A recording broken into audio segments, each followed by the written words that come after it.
দয়া দেখলে আমার প্রেস্টিজ নষ্ট হয়ে যাবে। স্যার আমি তো সব দেখে ফেলেছি। দয়া তুমি কি দেখে ফেলেছো? স্যার কিছু না, আমরা সাহসটা দেখে ফেলেছি। আমার সাহসের কথা কাউকে বলার দরকার নাই, না হলে সিআইডির বদনাম হয়ে যাবে। স্যার একটা চিঠি পেয়েছি। দয়া চিঠিতে কি লেখা আছে ভালো করে পড়ো। স্যার এখানে তো কিছু লেখা নাই। তাহলে ওটা ফেলে দাও। দয়া এখানে তো স্পষ্ট লেখা আছে। কি স্যার? ইংলিশ। তোমাকে চাকরি থেকে বরখাস্ত করা হলো। সিআইডির সবকিছু জমা দিয়ে তুমি চলে যাও। স্যার আমার যা কিছু আছে সব তো আমারই। স্যার এই যে আপনার খেলার পিস্তল, আমি গেলাম। এই পিস্তলটা তো খেলার পিস্তল, আর দয়া তো সত্যি সত্যি চলে যাচ্ছে।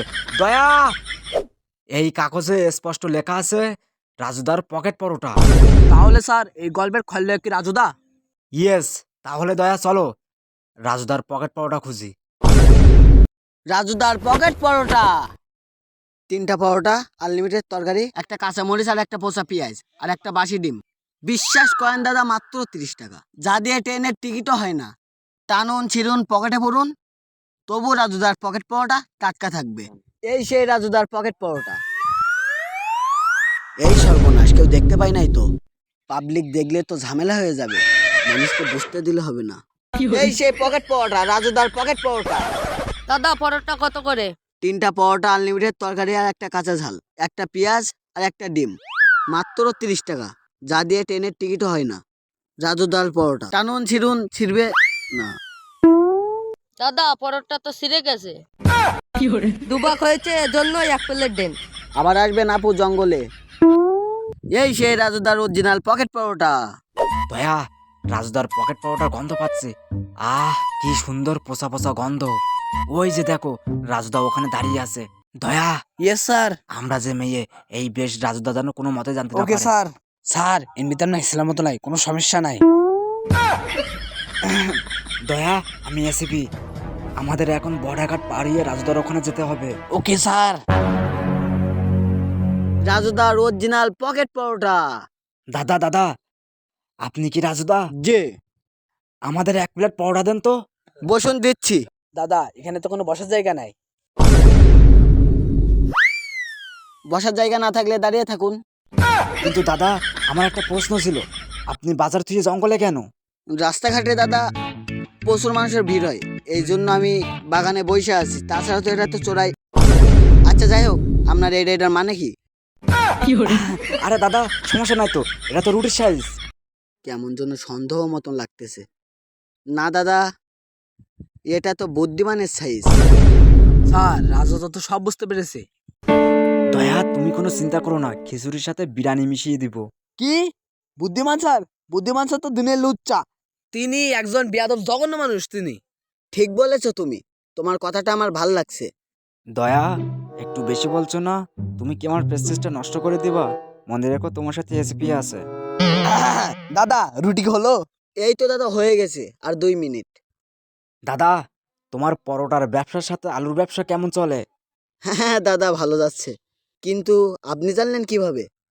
না দাদা তেমন কিছু না, পরোটার সাথে আনলিমিটেড পচা তরকারি তো তাই শুনলাম। কারণ আমরা তো সিআইডি। সিআইডি মানে? আরে দাদা সিআইডি না তো, আমরা দুইজন সিটি হাসপাতালের ম্যানেজার, তাই বলছি। দাদা হ্যাঁ।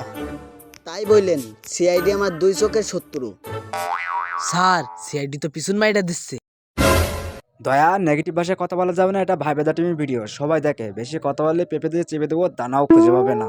তাহলে দেখ তোর সামনে জমদারি আছে। কি সিআইডি? দয়া রাজুদা দৌড় মারছে। আপনারা কি দেখছেন? হ্যাঁ ঠিকই তো দেখছেন। আমি সেই বাংলাদেশের বিশিষ্ট সাংবাদিক মোসাম্মদ খাইরুল। কাটটা এসেছে চুল, মাথাটা সহ নিচের টাকাটা ফ্রি। চলুন যাওয়া যাক। এই যে ঘরটা দেখতে পাচ্ছেন, এটা সাধারণ ঘর না, অসাধারণ ঘর। বাংলাদেশের সুনামধন্য বিশিষ্ট প্রতিবন্ধী বিমান আইকন সেলুন সেন্টার। এখানে স্পষ্ট লেখা আছে, আপনারাও দেখুন। এই রে, এখানে তো কোনো সাইনবোর্ড নাই। হ্যাঁ, চলুন গাইস আমরা ভিতরে গিয়ে বিমানের সাথে কথা বলি। কুত্তার সাথে করি না অভিমান, আমি সেই প্রতিবন্ধী আইকন বিমান।